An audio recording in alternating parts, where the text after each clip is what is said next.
कई बार ऐसा होता है कि कुछ लोग बाहर से देखने में तो बिल्कुल हेल्दी लगते हैं, लेकिन फिर पता चलता है कि वो अंदर ही अंदर किसी बीमारी से जूझ रहे थे, जिनका उन्हें खुद भी नहीं पता था। कुछ ऐसा ही हुआ, कुछ कुछ होता है कि छोटी अंजलि यानी कि सना सईद के साथ। सना ने हाल ही में अपने इंस्टाग्राम पर खुलासा किया कि वो कई साल से बुलीमिया नाम की बीमारी से जूझ रही थी।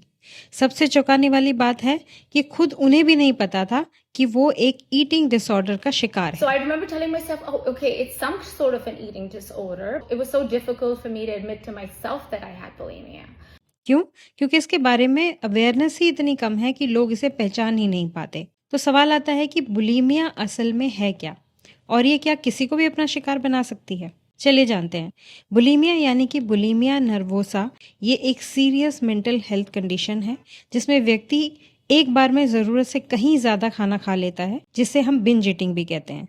लेकिन इसके तुरंत बाद गिल्ट, शर्म, वज़न बढ़ने का डर इतना हावी हो जाता है कि वो शरीर से उस खाने को निकालने की कोशिश करते हैं और धीरे-धीरे ये खतरनाक साइकिल बन जाती है, जिससे निकलना मुश्किल हो जाता है। ये अचानक नहीं होता, इसके पीछे कई वजह हो सकती हैं, जैसे कि बॉडी इमेज को लेके इनसिक्योरिटी, सोशल मीडिया पर trolling, comparison, stress, anxiety, depression या लो सेल्फ एस्टीम। और सबसे मुश्किल बात, बुलीमिया से जूझ रहे लोग अक्सर बाहर से बिल्कुल हेल्दी और नॉर्मल दिखते हैं। यही वजह है कि ये बीमारी सालों तक किसी की नज़र में ही नहीं आती। फिर भी कुछ साइंस हैं जिन पर ध्यान देना बहुत ज़रूरी है, जैसे बार बार बहुत ज़्यादा खाना खाना, खाने के तुरंत बाद वॉशरूम चले जाना, वज़न बढ़ने का लगातार डर रहना, गले में दर्द, दांतों का खराब होना, चेहरे जबड़ों पर सूजन रहना और खाने को लेकर लगातार गिल्ट महसूस करना। लेकिन यहाँ एक बात समझ लीजिए, बुलीमिया कोई कमजोरी नहीं है और ना ही विल पावर की कमी।